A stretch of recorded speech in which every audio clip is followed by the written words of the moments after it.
Je traverse Bordeaux pour aller à la rencontre de Myriam, une entrepreneure qui a créé le premier guide 100% kids-friendly de la métropole.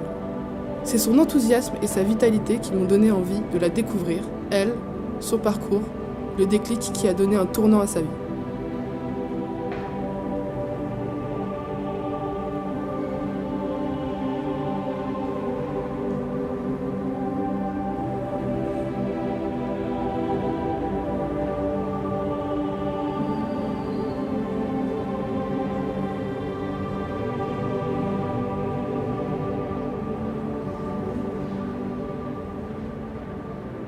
Si on résume ton projet Zoo comme le guide 100% kids-friendly à Bordeaux, où les poussettes, les fous rires et les caprices sont les bienvenus, est-ce qu'on résume bien ton projet ? Ouais, c'est bien résumé. Je l'avais pas entendu comme ça, mais ouais, c'est bien résumé. C'est les lieux où on peut aller en famille sans avoir peur de déranger. Voilà, le guide du routard des parents. Pourquoi avoir choisi le nom Zoo ? Zoo, alors c'est quelque chose qu'on dit souvent aux enfants. Allez, Zoo, dépêchez-vous, on y va, nanana. Et puis Zoo écrit comme ça, en chinois, ça veut dire le clan, la tribu. Et je trouvais que ça s'y prêtait bien par rapport à la famille. Qui étais-tu du coup avant Zoo, ton parcours, ton histoire ? J'ai souvent été en freelance, j'ai débuté ma carrière en freelance, je faisais des sites internet.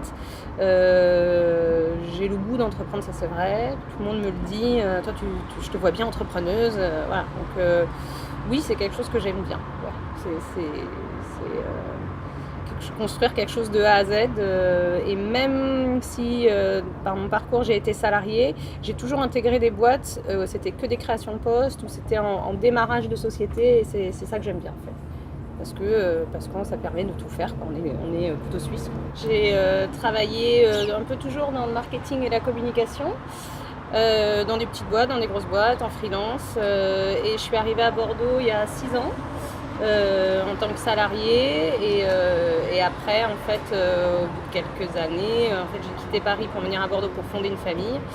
Et donc, voilà, c'est en ayant un petit que l'idée a mûri. Je cherchais pas à tout prix à créer une société. Enfin, c'était pas... J'étais en congé mat, j'avais mon poste qui m'attendait après. Non, ça a vraiment été une concordance de un constat personnel, avec d'autres mamans, la maturité où voilà, je me sentais prête aujourd'hui de reconstruire un truc toute seule. La ville aussi, je m'y sentais bien. Je suis bien à Bordeaux, j'avais envie de faire quelque chose pour Bordeaux.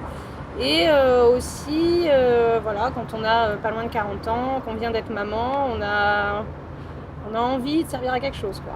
En tant qu'entrepreneur, quel est ton équilibre ? Comment tu t'en sors ? J'ai continué une activité de freelance à mi-temps. C'est-à-dire que le matin, je vais dans une entreprise, j'ai des collègues, j'échange avec des collègues sur ce que je sais faire.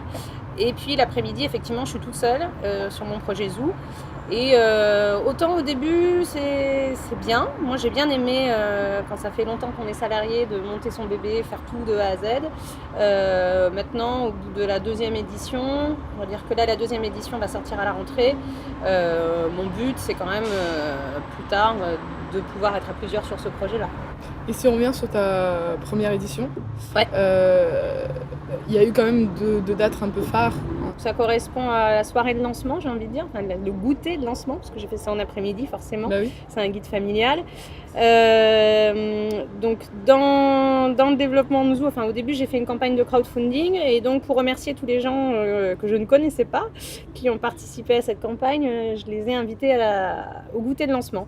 Et donc pour les inviter, j'ai proposé qu'ils viennent avec leurs conjoints et leurs enfants. Donc de 1 participant, je passais facilement à 5 participants.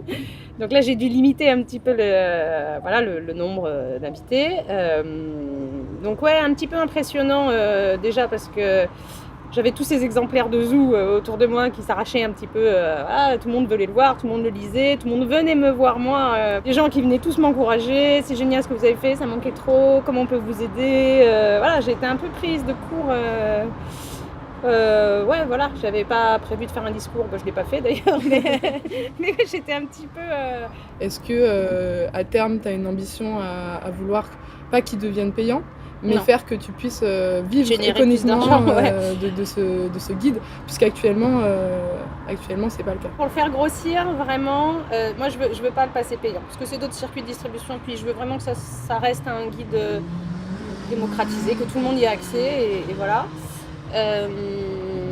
Donc maintenant, il faut ou réfléchir à un autre modèle économique ou en le déployant sur d'autres villes, je pourrais aller voir des plus grosses marques qui voudraient dans ce cas-là communiquer dans un guide qui soit dans les plus grandes villes de France. J'ai des projets de faire des événements récurrents où j'invite des parents, des partenaires qui m'ont suivi.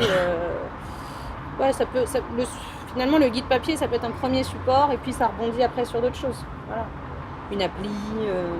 Est-ce que tu peux nous dire un peu tes 3 ou 4 adresses préférées de ce que tu as pu découvrir? C'est un guide où il y a les activités, les boutiques et les restaurants. Une adresse particulièrement appréciée des familles bordelaises, c'est Darwin.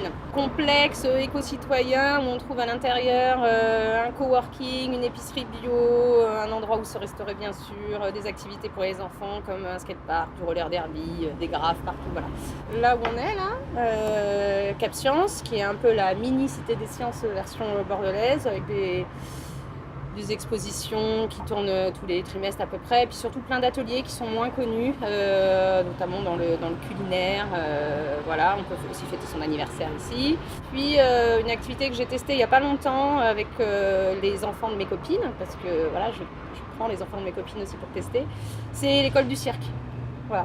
Donc voilà, là c'est les 3 qui me viennent en tête.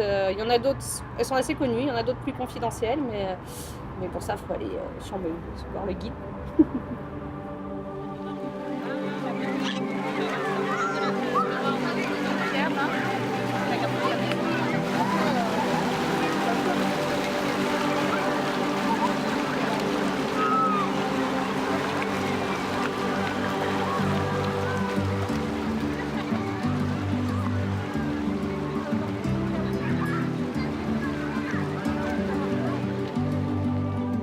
En écoutant Myriam, je perçois une histoire singulière et inspirante. Elle a réussi à combler un besoin personnel et collectif, comme poser sa pierre à l'édifice bordelais, faciliter et pimenter les vies de famille, et tout simplement se réaliser.